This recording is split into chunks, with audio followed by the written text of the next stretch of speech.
seperti kata Prof Yusril. Ya, apa kabar Prof? Baik, alhamdulillah. Iya, ini banyak yang kalau ada beberapa statistik kita bicara dengan lembaga survei gitu ya.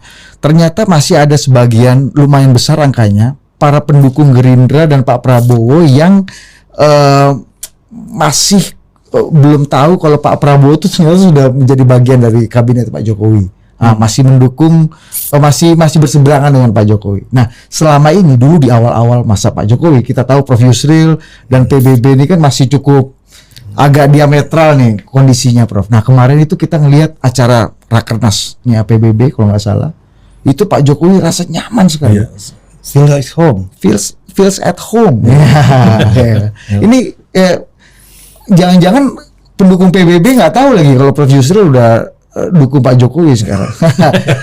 Boleh cerita nggak, Prof? Ini hal prinsipil yang harus dijawab juga kan. Shiftingnya nih gimana dan seberapa smooth shifting waktu itu PBB dari yang diametral akhirnya membuat Pak Jokowi merasa di rumah gitu kemarin di acara PBB itu, Prof.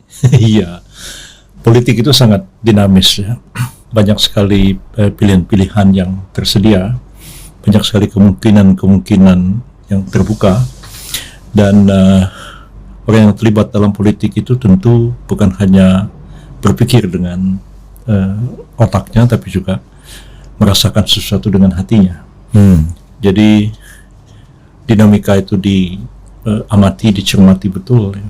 Dan selalu saja tersedia jalan untuk melakukan satu perubahan, akomodasi dan lain-lain. Biasa saja dalam politik itu orang mula-mula bermusuhan, tapi kemudian menjadi saling mengerti dan jadi pertemanan. Kadang-kadang juga karena jauh ya jarak antara orang-orang tokoh-tokoh itu, mereka kemudian salah paham satu dengan yang lain. Atau juga seperti kata pepatah orang Melayu, berbeda tempat berpijak, ya, berbeda pula benda yang nampak. Saya ingat satu hari saya ngobrol dengan almarhum Pak Ali Sadikin, ya. Pak Ali Sadikin bilang, Saudara Yusril, saya kira dulu Syafruddin Perwira Negara itu ekstremis. Ya, saya kan militer, ya. Beliau itu kan tokoh masyumi, bahkan sempat melawan pemerintah pusat dengan mendirikan pemerintah revolusioner Republik Indonesia PRRI. Tapi setelah saya bergaul dengan beliau di dalam petisi 50, ternyata Pak Syafruddin itu bukan ekstremis. Orangnya sangat rasional, sangat moderat dan sangat demokratis pikiran-pikirannya. Nah, jadi seperti itu jugalah kita melihat tokoh-tokoh politik. Ya, barangkali masyarakat kan kadang melihat Pak Prabowo dari jauh, melihat Pak Jokowi dari jauh. Dan kalau dari jauh itu, ya tentu penilaian bisa beda-beda. Dan biasanya orang akan tertarik dengan sesuatu apabila dia ada kemiripan dengan dirinya. Ya, ambil contoh misalnya orang Bali disuruh menggambar Tuhan atau menggambar dewa. Tentu yang digambar itu ya wajah orang Bali. Nggak mungkin orang Bali menggambar dewa terus wajahnya orang Madura gitu kan. Kan nggak mungkin begitu. Nah, jadi kalau orang itu orang kecil, wong cilik begitu yang di-image-kan pada awal kampanyenya Pak Jokowi, tentu yang terbayangkan pemimpin itu yang seperti Pak Jokowi itu. Yang Pak Jokowi sendiri mengatakan ya wajah saya itu wajahnya wong deso, ya. Orang desa berpikiran sederhana begitu. Makanya dulu kampanye Jokowi adalah kita loh. Iya. Tentu beda sama saya, dia anggap Pak Yusril ini orang tampangnya orang kota, elit, elit, ya, dianggap paten, kan? Orang dari kampus yang berpikir sangat modernis, tuh, segala macam begitu. Tapi sebenarnya nggak selalu seperti itu juga. Itu kan kadang-kadang politik itu soal image juga. Bagaimana orang menciptakan image tentang sesuatu, kadang-kadang image-nya itu bisa berbeda dengan kenyataannya. Seperti itu kira-kira. Nah, ini bicara soal image nih, Prof. Prof Yusril kan sangat dekat dengan image politik Islam politik. Dan bahkan dulu banyak orang membayangkan Prof Yusril ini jadi the next Natsir waktu itu. Dan itu jadi PBB the next Masyumi, Masyumi gitu kan. Nah, ini gimana sih Prof Yusril melihat relevansi Islam politik dengan ekosistem hari ini, di mana kita tahu 60% pemilih itu adalah pemilih muda, yang mana tidak ada lagi romantismenya dengan Masyumi mungkin agak jauh, mungkin kalaupun ada seperti Prof bilang tadi jauh, jadi karena jauh image-nya bisa beda-beda gitu. Nah, gimana Prof melihat anak-anak muda sekarang yang Gen Z kalau goyang dikit langsung healing ke Bali, ke Ubud gitu, mental health gitu. Dalam melihat market ini, Prof. Memang image tentang PBB dari awal itu digambarkan bahwa PBB itu sebenarnya lebih mendekati Partai Masyumi di masa yang lalu. Ya. Dan saya diidentikan dengan Muhammad Natsir. Memang ada kesamaan-kesamaan dan sekaligus ada perbedaan-perbedaannya juga. Jadi secara ideologi dia sama sebenarnya. Ideologi Masyumi maupun ideologi PBB itu yang disebut dalam ilmu politik itu modernisme Islam. Ya. Jadi mereka percaya bahwa Islam itu universal, rahmatul lil alamin, berlaku untuk sepanjang zaman. Dan petunjuk-petunjuk Islam itu dapat diterapkan kapan saja dan di mana saja. Mengapa demikian? Oleh karena kalau kita baca Al-Quran itu dikatakan Quran itu hudal linnas wa bayyinatin minal huda wal furqan. Quran itu petunjuk bagi manusia dan penjelasan atas petunjuk itu. Jadi misalnya tentang kehidupan bernegara, prinsip bahwa keadilan harus ditegakkan, amanah harus dijalankan, dan keputusan harus diambil dengan cara yang musyawarah untuk mencapai kesepakatan yang disebut syura dan muafakah atau kesepakatan itu. Dan itu prinsip-prinsip yang bisa dituangkan ke dalam bentuk sebuah negara demokrasi modern.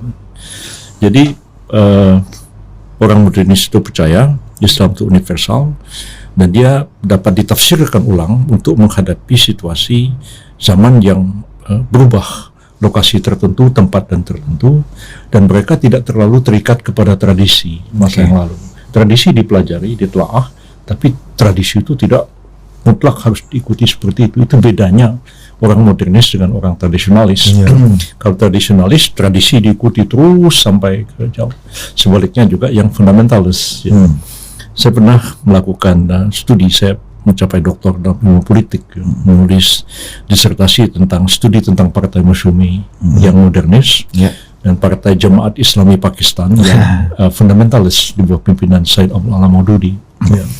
Mulanya saya menyangka Masyumi dengan Jamaat itu sama, tapi setelah saya studi, dan itu studi itu saya harus belajar bahasa Urdu, saya harus datang ke Pakistan berapa kali mewawancarai Said Abu Alam Maududi, Maryam Jamila dan lain-lain, dan saya sampai pada kesimpulan bahwa sebenarnya dia berbeda. Yang fundamentalis itu bagaimana dia menafsirkan Quran itu berbeda. Orang modernis melihat ini asas-asas ditafsirkan untuk segala zaman.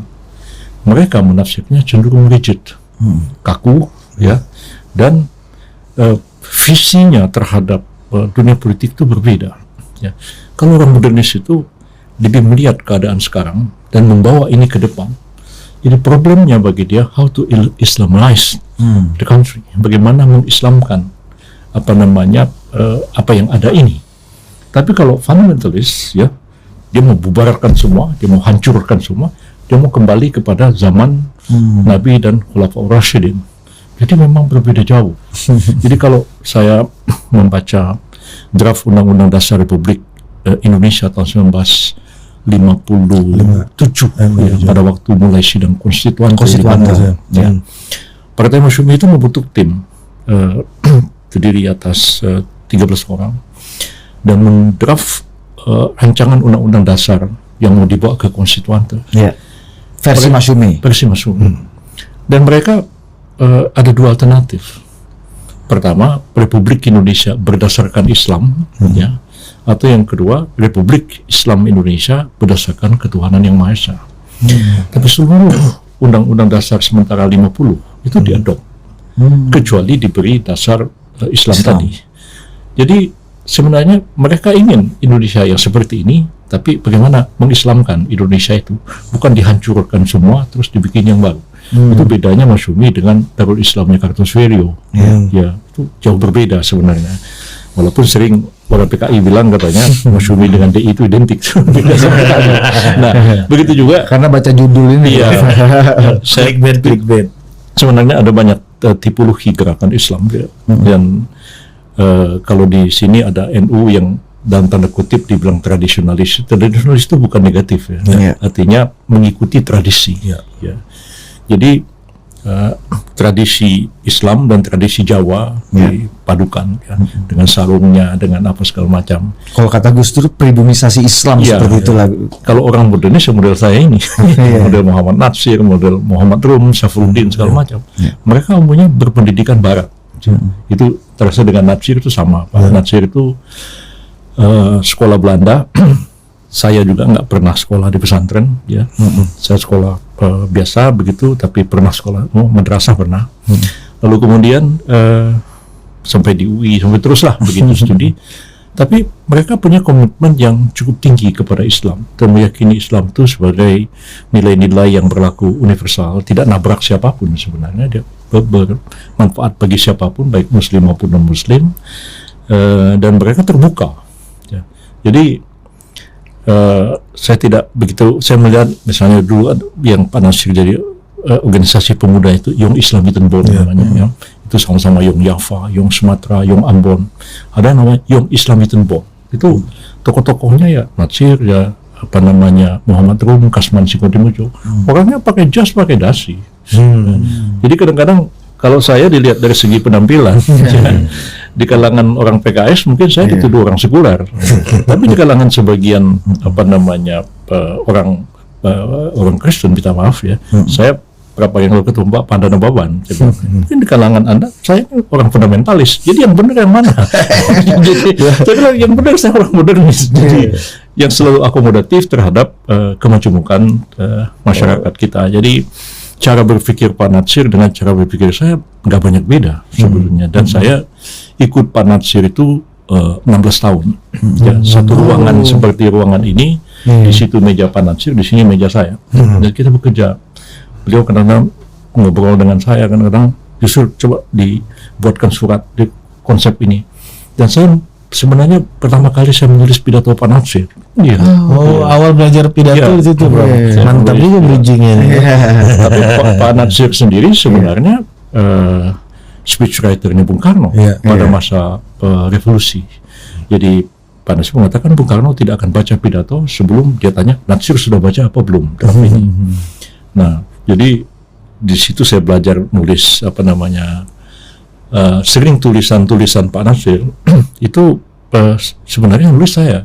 Jadi Pak Natsir itu cerita dengan saya macam-macam hal, saya tanya, setelah selesai kadang-kadang saya rekam pakai kaset ya zaman itu ya. Kemudian saya ubah jadi satu artikel, dan pernah ada tulisan yang agak serius ya. Judulnya itu Indonesia di Persimpangan Jalan, tahun 1979 ya. Itu Pak Natsir ngomong sama saya panjang lebar, dan saya tulis jadi buku kecil, dan ketika buku itu terbit sorenya dibahas oleh BBC London. Ya.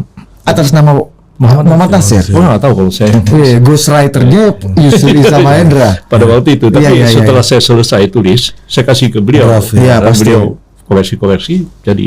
Tapi artinya kan Anda sudah tahu dan sudah menyelami isi kepala dan isi hatinya Pak Natsir ini kan. Iya, saya mengerti banyak hal yang misunderstanding, misalnya kenapa dia yang begitu kuat membela Republik ya, yang membubarkan Republik Indonesia Serikat dan membentuk negara kesatuan, kembali negara kesatuan itu Pak Natsir.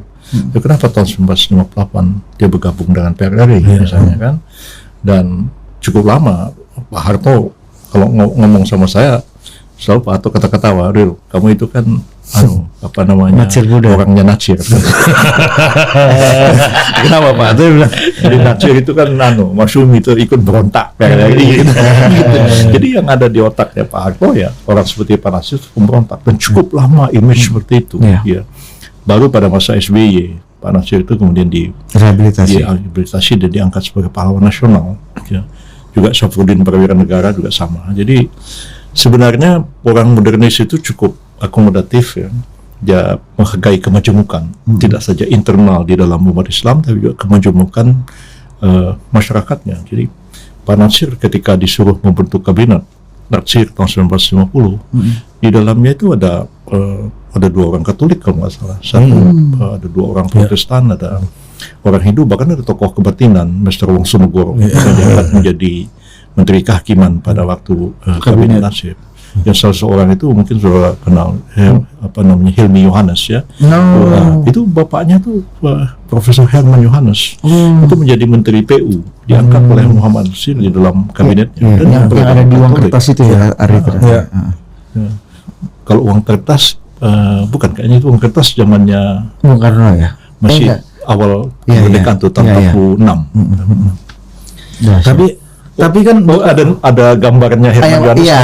Yang baru, yang baru di uang kertas terbaru. Betul. Tapi kan gini Prof, ini balik cerita tadi Prof, menarik, kamu orangnya Natsir kan. Tapi kan Natsirers. Kalau sekarang kan Jokowers, Natsirers.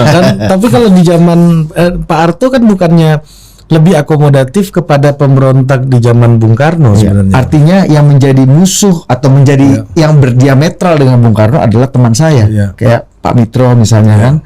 Dan kan Pak Mitro juga ikut di BRI. Iya, dan Venture Sumual yang orang-orang yang jadi pesakitan waktu itu kan kemudian menjadi bagian penting dari awal-awal Orde Baru. Iya, kalau di kalangan militer ada rekonsiliasi. Saya kenal baik dengan Pak Kolonel Maludin Simbolon misalnya, satu contoh ya. Kemudian juga Venture Sumual, Ahmad Hussein, saya kenal semua tokoh-tokoh PRD dan Permesta. Andi Sose dan lain-lain. Mereka bahkan dikasih bisnis loh. Iya, betul. Pak Venture itu agak oke juga bisnisnya kan sampai ini. Pak Maludin juga ada hotel Sari Pacific dan segala macam gitu ya. Tapi dengan PSI maka juga terjadi rekonsiliasi.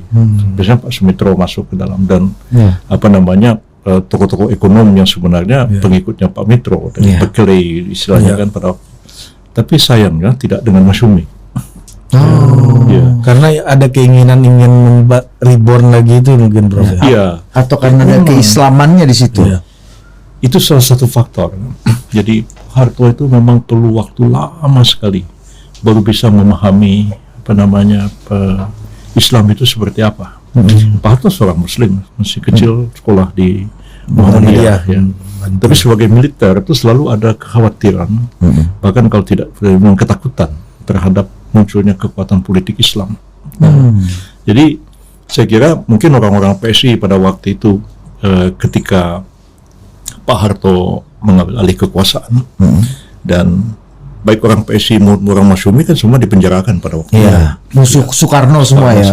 Syahrir, Subadio Satomo, Tarlubis, Pak Sumitro juga eksil kan? Iya, Pak Sumitro eksil. Orang Masyumi tokoh-tokohnya semua, 3 perdana menteri, bayangkan Natsir, Syafruddin, Burhanuddin Harahap. Itu penjara semua Pak? Di penjara semua. Kemudian PSI Syahrir sampai meninggal kan. Itu juga Yunan Nasution semua dipenjarakan, Isa Ansori. Nah, pada waktu Pak Harto mulai mengambil alih kekuasaan, mereka kan dilepaskan, dikeluarkan dari penjara di Jalan Keagungan di Glodok di sekarang ini. Nah, memang orang-orang Masyumi seperti yang Anda katakan tadi ada keinginan untuk kembali membangun Masyumi. Orang PSI tidak. Makanya banyak PSI yang gabung ke Golkar ya Bro. Manunggaling dengan Orde Baru ini ya. PSI-nya lebih ini kepada Pak meyakinkan Pak Harto dan mungkin juga pada waktu itu kekuatan dari IMF mulai membantu Indonesia, Amerika dan jadi dengan international networking ini Prof ya. Pak Hartonya barangkali lebih percaya kepada militer yang beragama Kristen dan juga teknokratnya dibandingkan dengan, karena teknokrat yang paling banyak itu harus diakui hanya ada di 2 partai, PSI dan Masyumi. Ya. Saya satu hari ketika guru saya Profesor Slamet Iman Santoso, siapa yang nggak kenal beliau almarhum itu. Jadi di kampus UI itu saya jadi pengurus masjid Arif Rahman Hakim. Jadi tugas saya itu menghubungi Pak Slamet suruh ngasih ceramah di masjid. Sebenarnya kalau Pak Slamet suruh ceramah nggak ada. Pak Slamet itu kan orang PSI. Enggak, Pak Slamet itu orang Masyumi sebenarnya. Teman-teman pada gak percaya. Akhirnya Baru semua itu percaya ketika Pak Slamet menulis autobiografinya. Ya. Jadi Pak Slamet tuh di biografinya dibilang begini, ada teman saya seorang dokter juga, tapi sekaligus politisi yang terkenal katanya. Terus dia ketemu saya, dibilang, Slamet gendeng katanya, gitu ya. Dia itu kan intelektualan, mestinya ya harus masuk PSI dong. Enggak, kata Pak Slamet. Saya ini tetap masyumi dari dulu. yang dia masuk dokter yang polisi siapa? Itu bapaknya Pak Yono Sudarsono. Dr. Sudarsono. Menteri Sosial zamannya Kabinet Syahrir. Ya. Jadi Pak Slamet bilang ya, saya nggak begitu ini sama PSI. PSI itu terlalu elitis ya. Tokoh-tokohnya intelektual tapi tidak merayat katanya kan. Nah, saya lebih senang masyumi. Tokoh intelektualnya banyak, tapi dia merayat. Nah, karena itu Slamet ini sampai itu tetap pendukung masyumi yang setia. Ya Pak Slamet begitu. Tapi ya seperti kita tahu Pak Slamet itu kan sangat abangan dalam hal Islam ya. Tapi dia kiblatnya masyumi. Dan dia anggota masyumi. Sama seperti Dr. Setiabudi ya, kita tahu kan di Bandung ada jalan Setiabudi di sini. Setiabudi itu masyumi. Ya. Orang Indo-Belanda ya. Muslim, tapi ketika bergabung ke partai dia jadi anggota DPR fraksi masyumi. Jadi lebih banyak yang kelompok intelektualnya. Nah, jadi pada waktu awal Orde Baru itu di mana intelektualnya itu ya kalau nggak dari PSI masyumi. Ya Menteri Keuangan selalu masyumi. Bahkan Syafruddin Gubernur Bank Indonesia gitu seterusnya. Gunting Syafruddin waktu itu. Jadi Menteri Keuangan tahun 50 itu.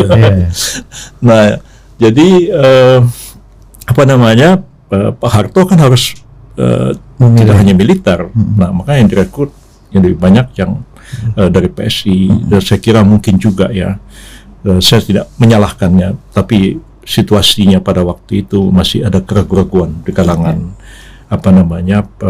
orang-orang masyumi. Karena orang masyumi itu kan komitmennya kepada demokrasi luar biasa. Jadi mereka sampai membentuk PRRI itu karena menganggap bahwa Bung Karno mulai meninggalkan demokrasi dengan membubarkan kabinet Ali Rumbirham dan menunjuk Juanda jadi Perdana Menteri. Nah, itu ditolak. Nah, jadi mereka menganggap bahwa ini demokrasi. Jadi kalau orang mengatakan apa sebab Pak Nasir ikut PRRI, kalau menurut quote itu pemberontakan, apakah Pak Nasir memberontak demi Islam? Ya, angkat senjata di Sumatera, beda. Ya, Pak Nasir itu memberontak karena konstitusi dilanggar dan demokrasi diperangus oleh Soekarno. Agak berbeda dengan Kartosuwiryo punya gerakan. Beda. Jadi kan kadang-kadang di kalangan yang muda-muda ya.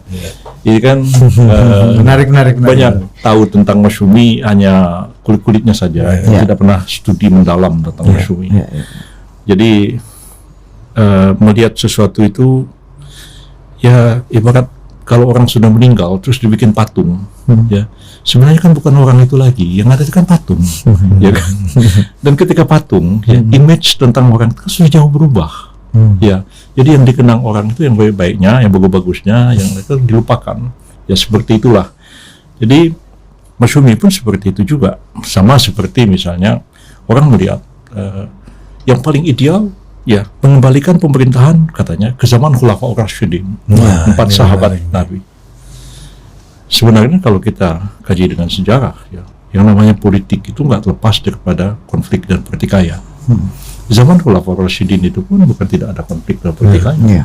Dan 2 di antara khalifah itu mati terbunuh, itu harus kita pahami. Ya, jadi karena mati terbunuh, pasti ada pertikaian politik di dalamnya. Dan itu apalagi sesudah zamannya Ali bin Abi Thalib antara Ali dengan Muawiyah, itu perpecahan politik menimbulkan sekte-sekte keagamaan antara Syiah dengan Ahlus Sunnah dengan Khawarij dan lain-lain. Jadi melihat masyumi pun seperti itu. Masyumi itu bersih, putih. Ini betul, dari segi betul ya. Tapi di dalam masyumi itu ada pertikaian juga, ada konflik juga di dalam, pertikaiannya juga di luar, dan itu selalu terjadi. Ambil satu contoh misalnya, ketika Amir Syarifuddin menandatangani perjanjian Renville pada tahun 1947, itu Masyumi menolak Renville itu, sehingga menteri-menterinya ditarik dari kabinetnya dan menuntut supaya kabinet Amir dibubarkan. Dan ketika kabinet Amir dibubarkan, tidak ada yang berani memikul beban melaksanakan Renville, maka dibentuklah kabinet Hatta. Wakil presiden menjadi Perdana Menteri Hatta. Direkrutlah orang-orang Masyumi masuk ke dalam. Itu terjadi perdebatan sengit di dalam kabinet. Jadi termasuk juga terjadi perdebatan sengit di kabinet Amir Sarifuddin yang kedua. Ya. Nah, yang kedua lah saya cerita dulu. Nah, jadi apalagi masuk kabinet Hatta. Nah, kabinet Amir Sarifuddin kedua pun sudah ribut. Ya. Masyumi masuk ke kabinet Hatta dengan tugas untuk melaksanakan Renville. Ya kan? Jadi Masyumi masuk kabinet atau tidak, itu perdebatan semalam suntuk. Saya masih baca verslah atau nutulen merapatnya di internal Masyumi. Ya. Sampai akhirnya diputuskan bahwa mula-mula ditanya kepada Majelis Syuro, ya, wajib atau haram hukumnya Masyumi ikut dalam kabinet Hatta ini. Ya, Majelis Syuro-nya menjawab, ya, Majelis Syuro itu hanya memberikan fatwa dalam soal-soal yang fundamental. Soal taktik dan strategi politik itu urusan DPP Masyumi atau pengurus besar Masyumi misalnya, ya, bukan urusannya Majelis Syuro. Oh, jadi pertimbangannya apa harus masuk kabinet Hatta? Kita masuk kabinet untuk mencegah ekses Renville. Kalau bisa maksimal kita membubarkan Renville itu sendiri atau membatalkan Renville dari dalam kabinetnya Hatta. Karena itu diputuskan Masyumi masuk itu dengan perdebatan sengit seperti itu. Akhirnya menteri-menteri yang akan masuk ke kabinet Hatta disuruh berdiri, disuruh mengucapkan lafaz nawaitu, katanya masuk ke kabinet ini karena ingin membubarkan atau membatalkan Renville. Nah, jadi yang terjadi hal yang lucu di situ, ya. Saya baca apa saya lucu gitu. Sekian Masyumi pada waktu itu namanya Muhammad Saleh, ya, orang Muhammadiyah. Jadi dia bilang, katanya, semua berdiri dulu, ucapkan lafaz nawaitu masuk kabinet Renville untuk membatalkan kabinet Hatta untuk membatalkan Renville dari dalam. Terus itu diinterupsi sama Kiai Haji Wahab Hasbullah, Ketua Majelis Syuro NU. Dia bilang, itu masih Masyumi ya? Masih belum pecah. Ketua Majelis Syuro kan waktu tahun 47 itu Pak Wahab menggantikan Kiai Haji Hashim Asy'ari kan. Jadi kata Kiai Wahab, saya kalau bahasa sekarang interupsi, ya. Lah ini sampean ini kan Muhammadiyah.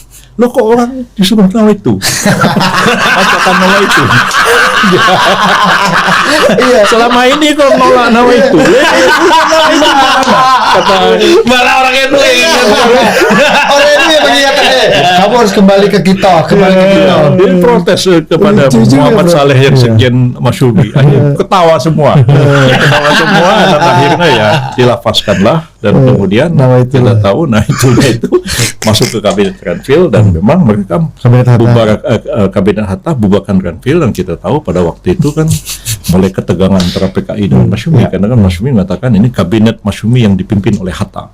Dan itulah dasar provokasi kemudian terjadi peristiwa Madiun pada tahun 1948. Nah, jadi sebenarnya saya pikir ini kembali ke soal apa tadi, kok jadi ceritanya jadi. Tapi ini lanjut aja bro. Kita senang dengerin. Jadi sebenarnya kita suka banget ya bro.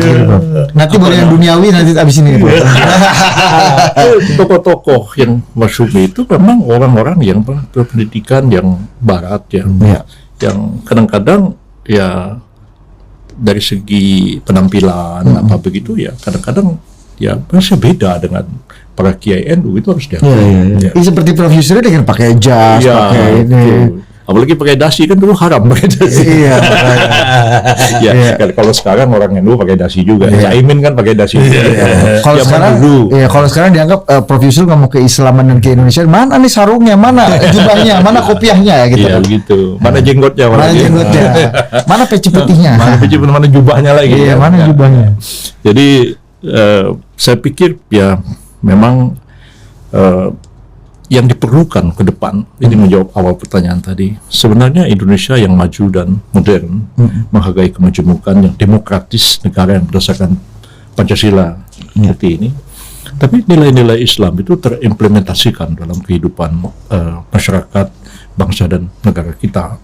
Mungkin Anda tanya tadi, apa relevansinya bagi anak-anak muda?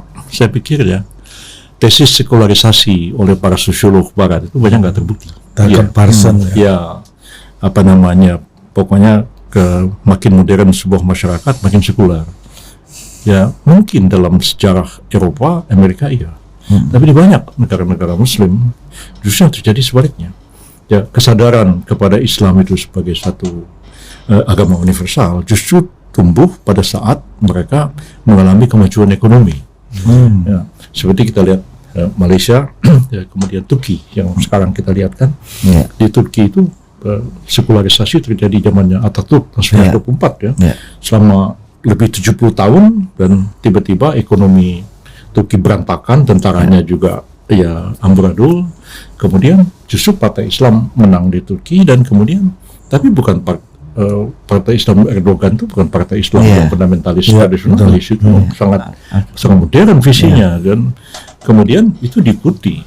Ya. Jadi kalau saya datang ke Turki, saya melihat sebuah Turki yang modern ya, azan di mana-mana, begitu anak-anak mudanya parkir mobil dengan segala kemewahannya, pakai jas, pakai dasi, pergi sholat Jumat dan sholat 5 waktu ke masjid. Jadi saya pikir yang relevansi itu ada di situ. Jadi saya pun melihat anak-anak muda sekarang, walaupun mereka ya apa namanya sangat suka dengan hiburan yang lagi ngetren begitu ya, macam-macam gitu. Tapi siapa mengatakan bahwa di kalangan mereka itu tidak tumbuh semangat keislaman? Ya, itu sebenarnya sudah sejak tahun-tahun 70-an mulai terjadi ya, dengan banyaknya waktu itu pemuda-pemuda masjid ya, ada di Al-Azhar, ada di Masjid Sunda Kelapa. Ya, mungkin sekarang tokoh-tokohnya sudah pada mulai sepuh juga ya, misalnya Pak Jimli As-Siddiqi atau Pak Faisal Mutik dulunya di situ. Tapi saya kira sekarang pun keadaan itu seperti itu. Jadi kadang-kadang kok semangat ke-Islam itu ada yang kemudian manifestasinya dalam bentuk yang sangat modern, tapi pada sisi yang lain ya kembali ke yang lama itu tadi, ya pakai jenggot, kemudian apa namanya jubah panjang, celana nggak boleh tutup mata kaki dan segala macam. Jadi ada dua pola harisasi seperti itu, yang tradisionalis ya tetap aja. Mengapa itu terjadi? Saya kira lebih banyak kaitannya dengan psikologi agama ya. Saya perhatikan misalnya ada penyanyi Inggris Cat Stevens ya, kita tahu ya. Terus dia masuk Islam. Yusuf Islam. Jadi Yusuf Islam. Oh, Yusuf Islam itu Cat Stevens. Cat Stevens dia lagunya tuh coba kasih nyanyi dikit, Prof. Lupa saya. Kalau sama Cenggo nih gimana? Jadi ya seperti itu gambarannya, jadi berubah begitu ya. Saya juga bertemu Maryam Jamilah, itu seorang Yahudi sebenarnya, kemudian masuk Islam terus pakai cadar begitu, tutup mukanya semua. Jadi kalau saya mewawancarai dia, hari ini saya wawancara, nanti minggu depan kita wawancara lagi. Oke, waktu saya datang, Anda Maryam Jamilah, saya tanya itu. Gimana verifikasinya? Jadi kalau diverifikasi susah. Ya, jadi ada manifestasi seperti itu. Kalau bagi saya ya, itu tidak masalah ya, kadang-kadang orang baru belajar Islam ya, kemudian ada semangat menggebu-gebu seperti itu dan cenderung menafsirkan ayat-ayat Quran maupun hadis secara harfiah. Tapi makin dewasa, makin lama sebenarnya orang itu akan berubah makin moderat juga. Saya kira akan seperti itu. Menarik. Ini ada satu pidato Prof Yusril kemarin yang menarik di Rakernas ya, menjelaskan bagaimana Prof Yusril di tetangganya, di lingkungannya ada Masyumi yang berjuang untuk Islam mati-matian, tapi ternyata secara ritualismenya kurang gitu. Iya, betul. Sementara ada aktivis pemuda rakyat PKI yang menjadi muazin. Ini gimana menggambarkan kebun sayur ya? PNI juga ada begitu. Itu gimana, Prof? Iya. Sampai jadi akhirnya kita berubah menjadi stereotyping ya tadi. Kalau Islam ya harus jubah, harus kopiah putih gitu, bisa harus jenggot. Sebenarnya begini, apa namanya, kita mempelajari Islam ini bisa dilihat dari sisi normatifnya, dari segi Islamic teachings, ajaran-ajaran Islam. Tapi juga kita bisa melihat sosiologi Islam atau sosiologi agama.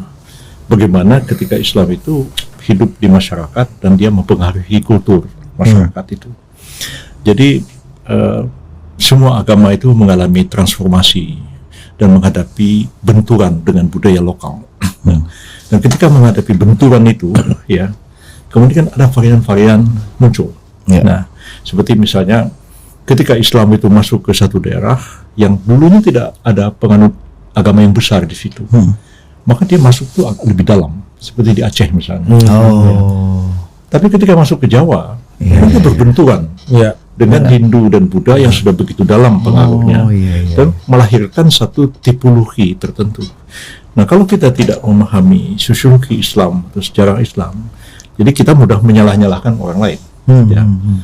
Jadi kalau saya tidak menyalah-nyalahkan apa namanya orang NU atau apa begitu ya, apa namanya bakar lupa, Ziarah, kemudian apa tumpengnya Tahlil. segede begini, tahlil apa segala macam, baca doa sambil bakar dupa. Saya tidak menyalahkan. Saya pikir memang proses adaptasi seperti itu akan terjadi, dan proses itu sehingga terjadi apa namanya Islamisasi terhadap kebudayaan yang sudah ada sebenarnya. Ya, jadi bedalah dengan orang Aceh yang tidak terjadi benturan seperti itu. Di Minangkabau pun sebenarnya ketika Islam masuk dalam ada benturan di bidang hukum waris kan. Ya, karena sistem matrilineal yang ada di Minangkabau. Di Jawa pun juga ada benturan antara hukum adat dan hukum Islam terkait dengan hukum kewarisan, tapi yang lain kan sebenarnya tidak.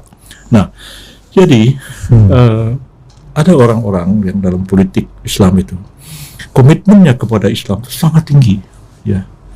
Tapi kalau dinilai dari segi ibadah, mungkin dia kurang. Kalau kita lihat di zaman para sahabat, ya, Nabi, ada yang memang panglima perang yang gagah berani, ya, yang melakukan penaklukan kemana-mana, ya. Tapi mengatakan dia bukan seorang alim. Dia beda dengan misalnya Umar bin Khattab yang memang sangat paham pada agama, begitu empat khulafah itu. Jadi ada yang komitmennya kepada Islam politik itu sangat tinggi, tapi ritual apa namanya ibadah khassahnya itu barangkali agak kurang begitu mendalam. Sebaliknya ada sangat alim, sangat fasih, ya. Kalau membaca Fatihah itu udah kayak keluar dari kerongkongan, alhamdulillah, gitu macam begitu ya.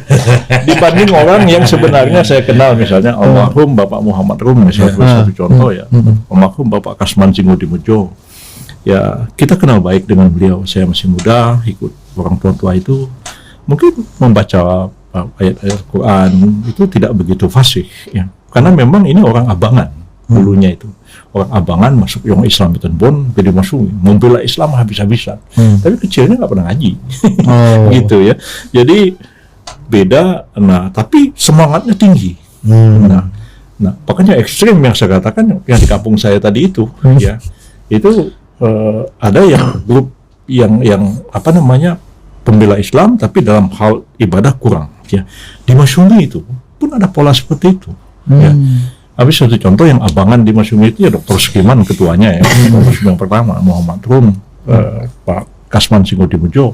Itu pentolan-pentolan semua ya. Pentolan semua itu abangan yang masuk ke dalam ini dan kuat dalam pembelaan Islam. Tapi ada para kiai, ada juga intelektual, ya, yang bergabung ke Masyumi, tapi ya orangnya ya punya gaya sendiri. Itu misalnya Profesor Dr. Abu Hanifah. Itu pernah jadi Menteri Pendidikan kita, ya, seorang dokter terkenal, dan menulis buku banyak sekali. Ada Tales of Revolution, ya, ditulis oleh Pak Abu Hanifah, sejarah tentang revolusi kita dulu. Nah, itu pemahaman letaknya itu. Jadi saya satu hari pernah lucu-lucuan. Gimana, Bro? Jadi kita bersilaturahim dengan Pak Abu Hanifah sebagai orang tua, ya, udah tua pada waktu itu. Wow, ceritanya berapi-api segala macam begitu. Terus dia bilang, gimana Pak Abu? Iya, yang benar itu yang angkatan 28 katanya. 28 siapa? Ya kami.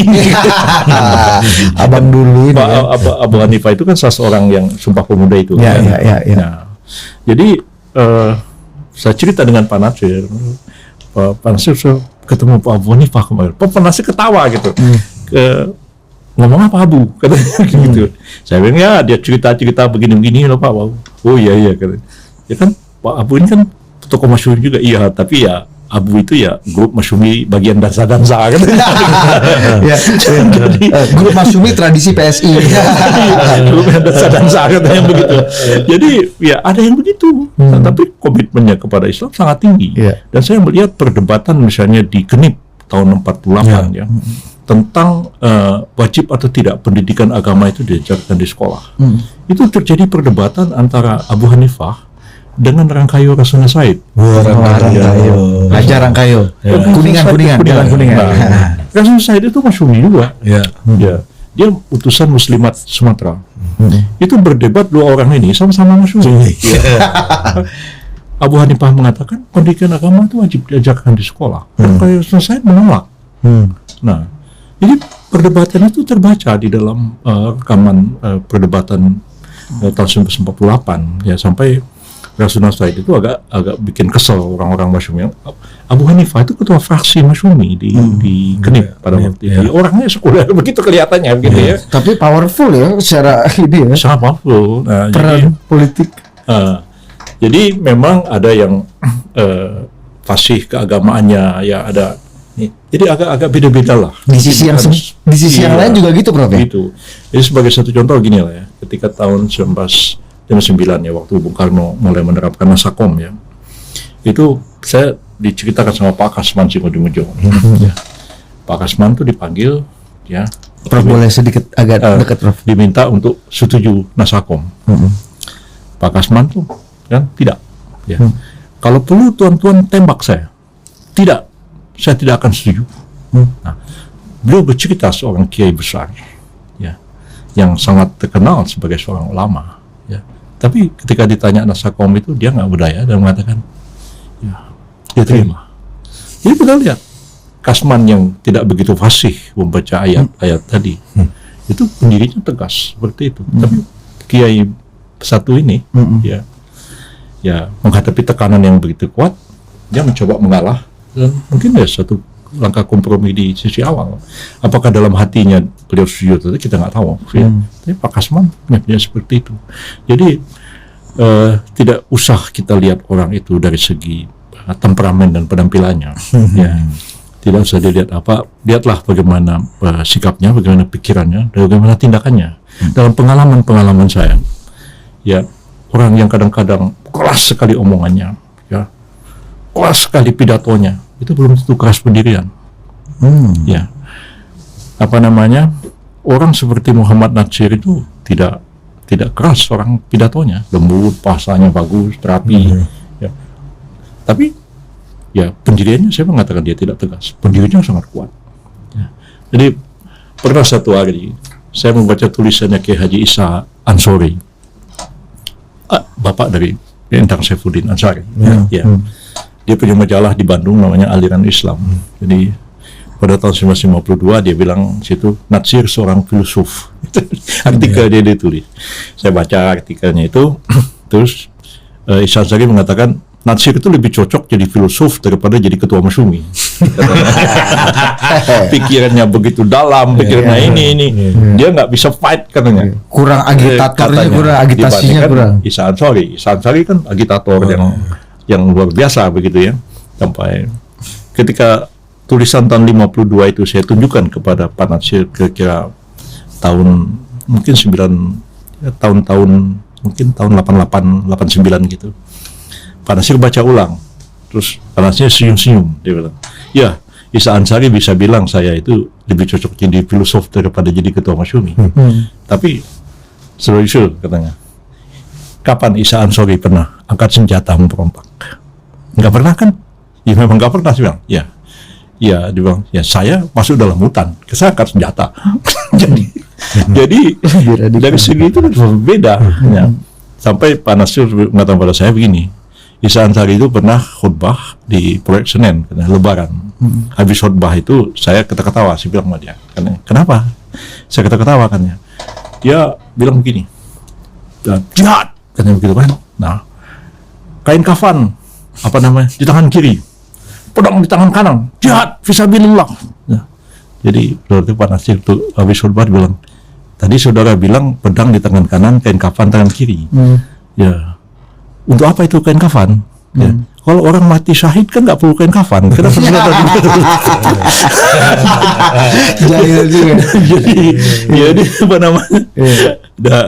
Kadang-kadang ya itu. Iya. Banyak orang yang keras pidatonya, keras suaranya, tapi ternyata pendiriannya tidak sekeras ucapannya. Banyak orang yang mungkin lemah lembut, tapi dia punya pendirian yang sangat keras. Jadi kadang dalam politik itu kan seperti saya bilang tadi kan dinamis, terjadi perubahan segala macam begitu juga. Jadi ya kalau sekarang orang tanya kenapa justru kok kamu kok coba apa kamu kok teman sama Pak Jokowi? Gitu ya. Dulu juga orang tanya kenapa Presiden kok jadi temannya Pak Harto?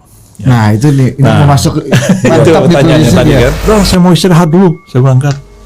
Nah itu orang lagi nyusun kabinet, saudara mau disuruh jadi minister, saudara tidak datang maka ditunjuk Akbar Tanjung. Itu saudara sendiri. Katanya kalimat-kalimatnya itu sederhana, jangan banyak kata-kata asing yang membingungkan rakyat.